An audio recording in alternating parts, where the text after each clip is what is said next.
স্বাদ পুড়িয়ে গেলে কেউ কাকে মনে রাখে না, যাকে দিয়ে তার স্বাদ হাজির হলো তাকে তো রাখিই না, এইটাই আসল নিয়ম। হ্যালো এভরিওয়ান, আসসালামু আলাইকুম। কেমন জানাচ্ছি আমার নতুন আরেকটা ভিডিওতে। আসলে সকালে ঘুম থেকে উঠে ওর বাবা অনেক সুন্দর টাটকা টাটকা মাছ নিয়ে আসছে। মাছগুলো দেখে আমার কাছে খুবই ভালো লাগছে, তো মাছগুলো পরিষ্কার করে নিলাম। আসলে ফ্রি জিনিস কখনো ভালো হয় না, ফ্রিতে কোনো কিছু পাওয়া, ফ্রি জিনিস নেওয়া, মানে এইগুলোর ভিতরে কোনো না কোনো প্রবলেম, কোনো না কোনো সমস্যা থাকেই।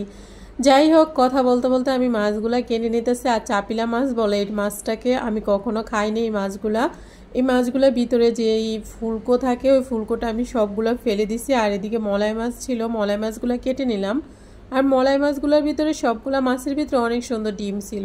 তো এখানে যেহেতু মাছ অল্প অল্প করে আমরা রান্না করব, এগুলো বেশি খাওয়া পড়ে না, কারণ যে এক টাইম মাছ খেলে মানে ওই যে বাসায় ঝুরা মাংস এখনও আছে, ঝুরা মাংসগুলো গরম দিই মাঝে মাঝে ফ্রিজ থেকে নামিয়ে।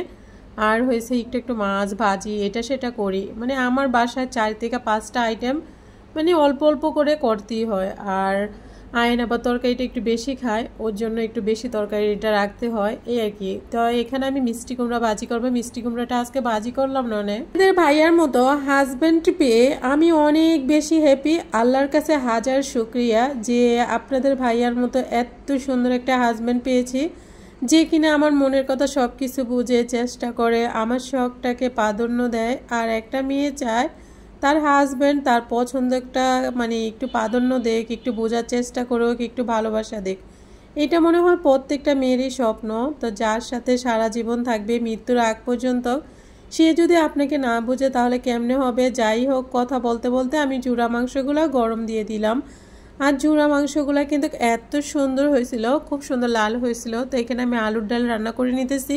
আমার বাসায় সবসময় ডাল থাকতেই হয়, মানে ডাল রান্না করছি কালকে তো সন্ধ্যার টাইমে। তো এই ডালটা আবার বাসি হয়ে গেছে, এটা আবার আরাফাত খাবে না, তো ওর জন্য আবার নতুন করে ডাল রান্না করলাম। আর এদিকে মিষ্টি কুমড়া ভাজি বসেছি। আর এদিকে হচ্ছে চাপিলা মাছগুলো আমি একটু ভুনা করে দিব টমেটো দিয়ে, পেঁয়াজ দিয়ে।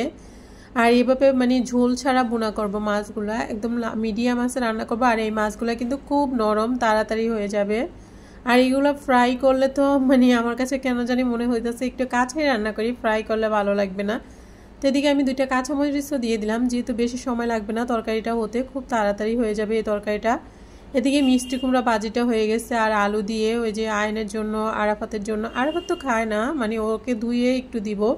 আর কিছুদিন ধরে ও কিছুই খেতে চায় না, মাঝে মাঝে এরকম করে। তো এখানে টমেটো দিয়ে আলু দিয়ে একটু মাছের ঝোল রান্না করবো। আর এইভাবে মাছের ঝোলটা রান্না করলে কিন্তু খেতে অনেক বেশি ভালো লাগে, আমার কাছে খুব ভালো লাগে। বাসি হলে কিন্তু কি তরকারিটা আমার অনেক বেশি ইয়ামি হয়ে যায়, মানে খুবই ভালো লাগে। তো এদিকে কথা বলতে বলতে রান্না সবগুলাই হয়ে গেছে। আর একটু পরে গ্যাস চলে যাবে, তো এই জন্য আমি জুড়া মাংসটা আর একটু গরম দিয়ে নিতেছি। আসলে বললাম না, ফ্রি জিনিস কোনো কিছুই ভালো হয় না, কখনো ভালো হয় না। আসলে আমাদের এসিটা কিছুদিন আগে মানে কোম্পানি এসে এটাকে সার্ভিস করে দিয়ে গেছে, করে দেওয়ার পরে থেকে এটা পানি পড়ছে কয়েকদিন, তারপর আবার এসে ঠিক করে দিচ্ছে। এখন আবার এত ময়লা জমছে, মানে ওরা ভিতরে কোনো কিছুই পরিষ্কার করে নাই। তো এখন আমরা নতুন করে আবার লোক দিয়ে পরিষ্কার করলাম। ওরা বলতেছে আগে যারা পরিষ্কার করছে একটু সুন্দর হয় না, আর এখন পরিষ্কার করছে একদম নিউ হয়ে গেছে। বললাম ফ্রি কোনো জিনিসই ভালো না। আজকের ভিডিওটা এই পর্যন্ত, কি সবাই ভালো থাকবেন, আল্লাহ হাফেজ।